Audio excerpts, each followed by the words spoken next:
verses 9 to 15, as Deacon Jonas read. The title of this passage is God's ultimate control over the events of our lives. In the sense, there are many things in our lives that goes on. We struggle, we try to obey God, we try to be good Christians, we try our best. Many times we fail. And sometimes many things that we do is not because of us, but it's also because of the people we live with, because we are not alone here in what we do. Our families, church members, the place we work with, everybody influence us too. Everybody influences us too. So it's not easy. And this passage is talking particularly about one of David's son, Absalom, the third son of David. So this passage is just talking about the end part of where David's third son, Absalom, dies. But there's a long episode of what was going on. Even in this passage, Joab is a cousin of Absalom, and Absalom was killed by his cousin Joab. Joab was one of the commanders of David. David had 3 commanders to lead his armies, and Joab was one of them.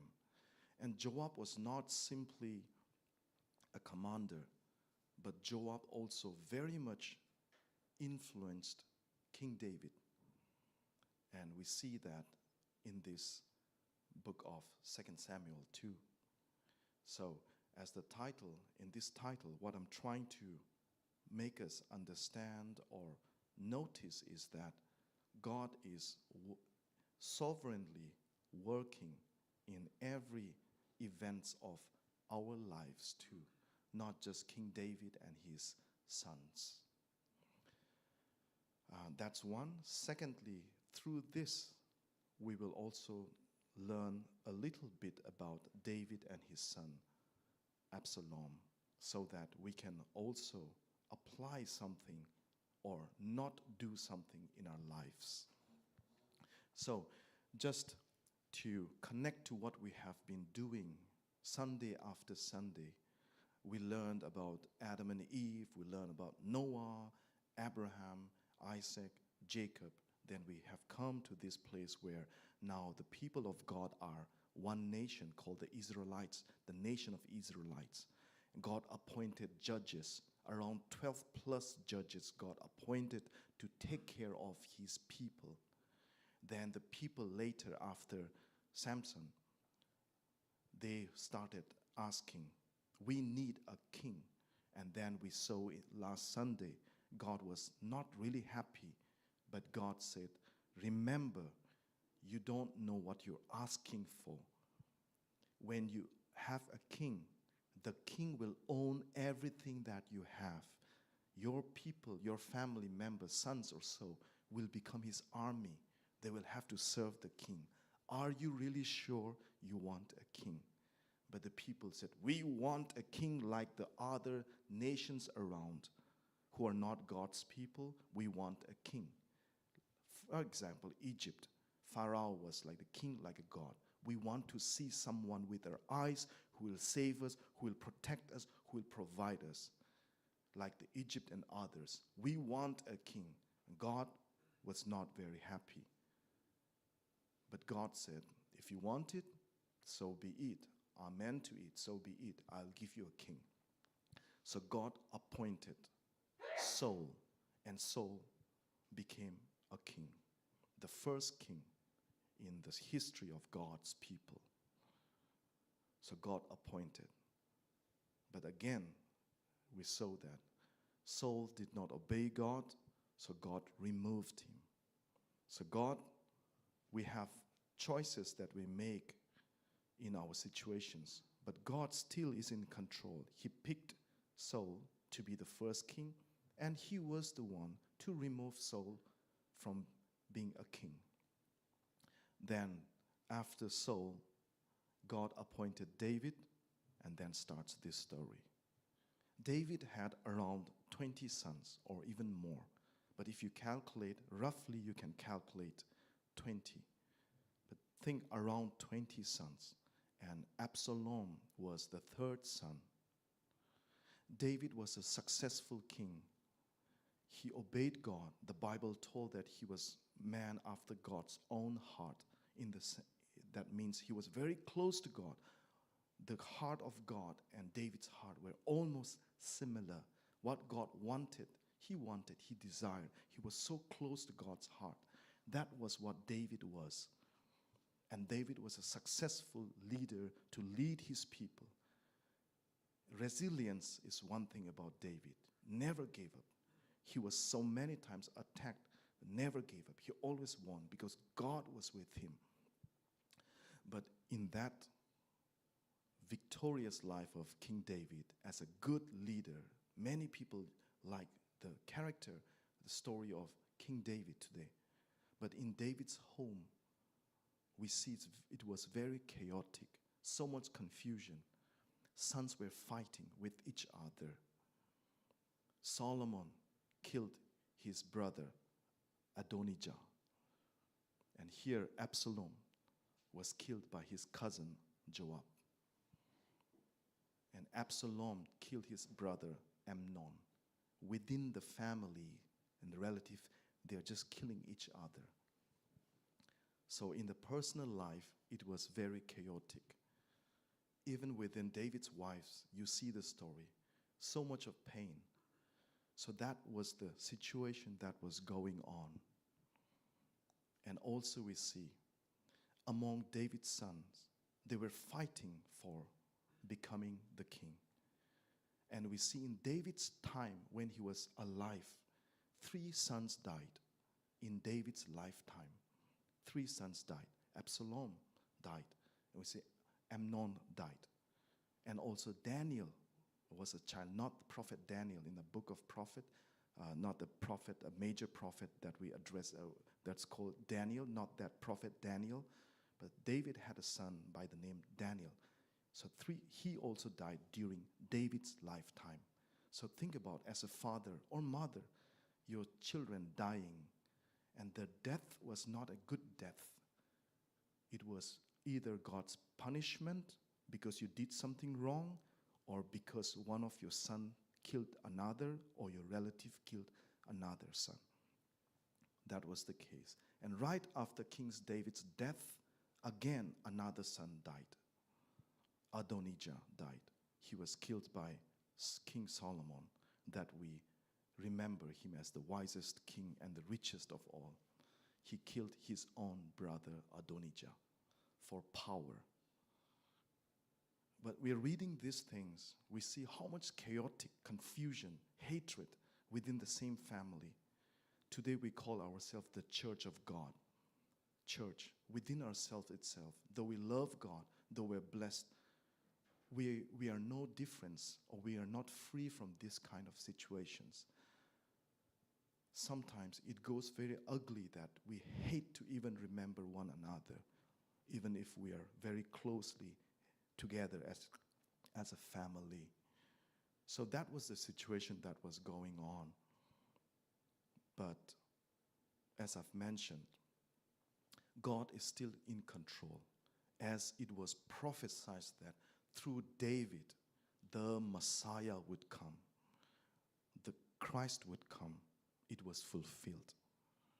No matter the confusion, no matter David's son killing each other and dying, still through Solomon, Jesus Christ came later. So that speaks, or that tells how in control God is.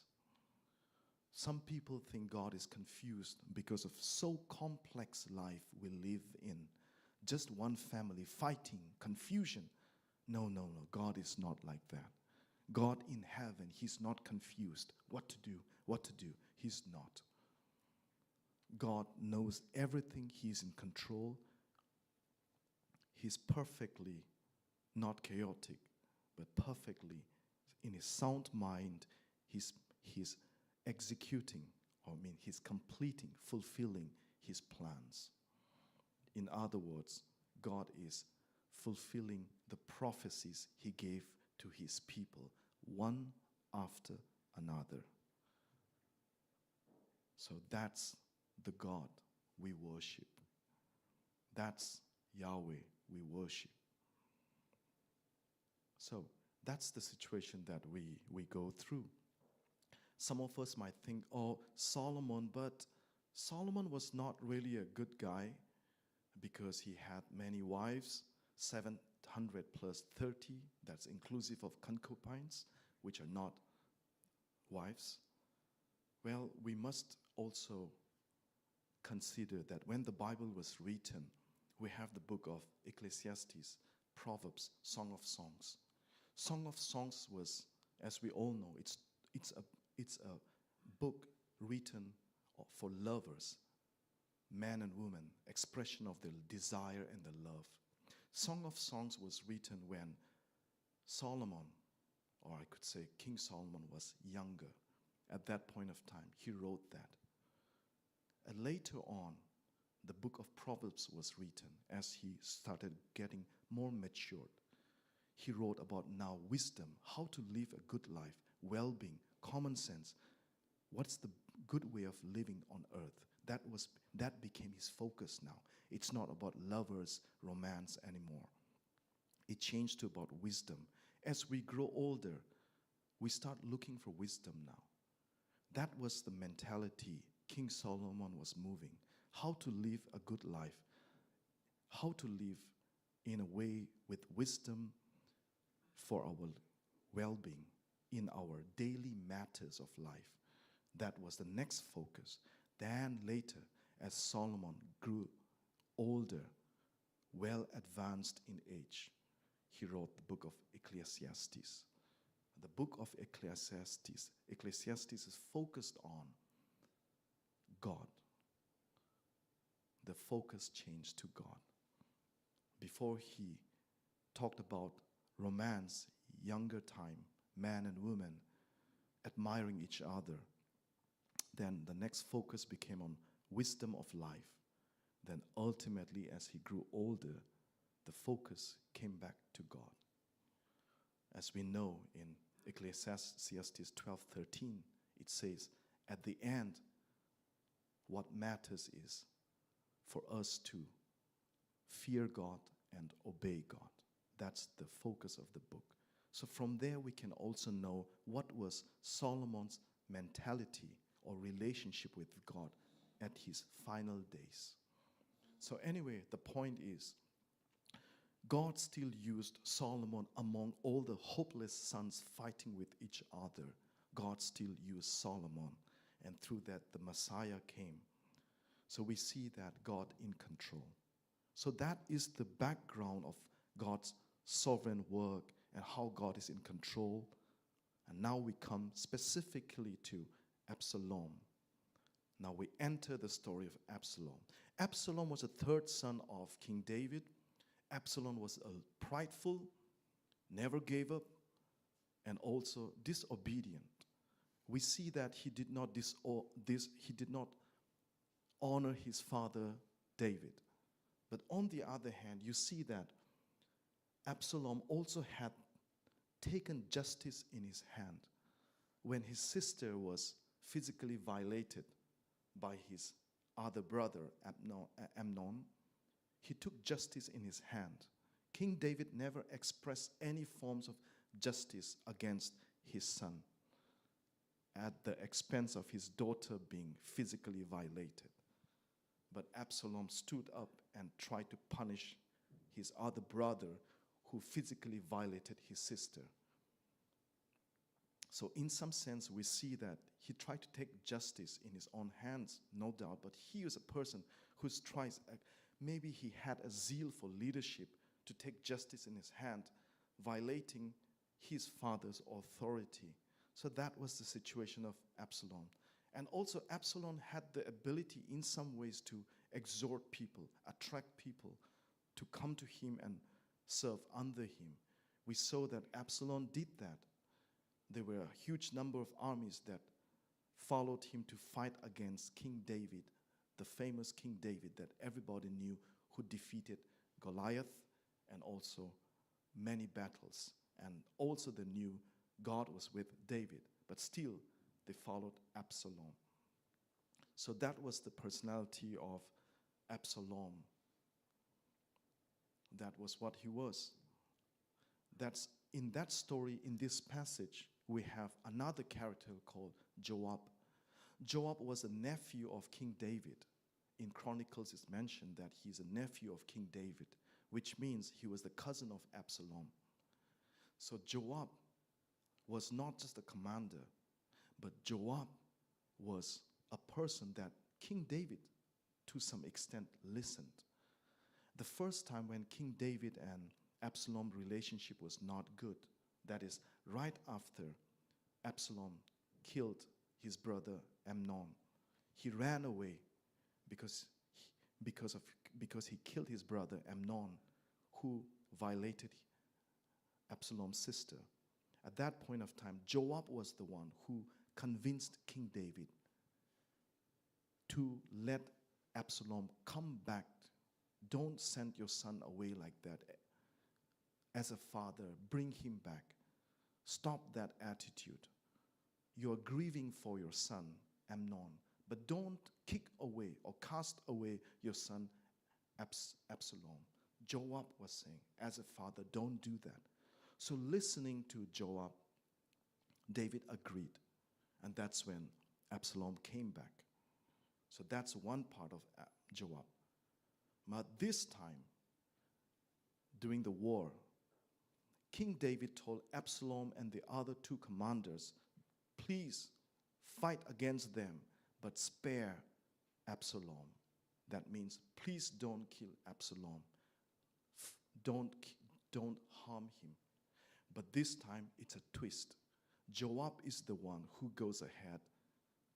Overriding means ignoring King David's order or command or request.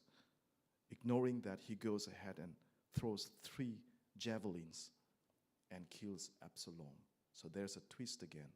So Joab, as we can see, Joab is a person who tries to go by justice. So one side we see King David as a father, knowing that Absalom was wrong, still he tried, as a father, he tried to ask his commanders to spare, to let go Absalom. On the other hand, we see Absalom, disobedient as ever, so disobedient and engrossed in leadership, kingship. We can also know today as leaders or maybe Christians how much many times we fight for leaderships. We really want to be the leaders. We want to be the final word, have the final say of everything that we do. Through this story too, we can also learn being in a leadership does not always mean we are blessed by God. There are many times we are in the leadership by our own strengths, our own force. We snatched leaderships to be in the leaderships. It's not always God's plan or God's providence. But through the story of Absalom, we see Absalom not the chosen one. He went to many extent of humiliating his father in front of all the public by doing very shameful act in front of everyone that we know. And also the only person that so strong that even King David fled Jerusalem because of his son Absalom. But ultimately we saw the destiny of King Absalom. He was killed. His story ended. So as a reflection, as we're learning this, as a reflection, a leadership that we strive for, we can, in our own ability, get that position, or maybe in any project that we do. But whatever is not of God will ultimately not last forever. That's one. Secondly, it may last too. It may last too, but it will never glorify God. It will never have that joy, the peace of God in that form of leadership, and the people who follow that leadership will also never have the heart for God. That can be also in our church. It can be also in a mission work that we do. And as we all know, we're all experienced. We're not new in mission. We're not new in how church works. We're not new Christians. We know and we have heard of gruesome stories among Christians, in mission works, in churches too. So this is also another second call, a reminder for us that God is in control of every situation of our life does not necessarily mean that God will always bring us good things, bless us. That does not always mean. God is in control also means God will also give justice.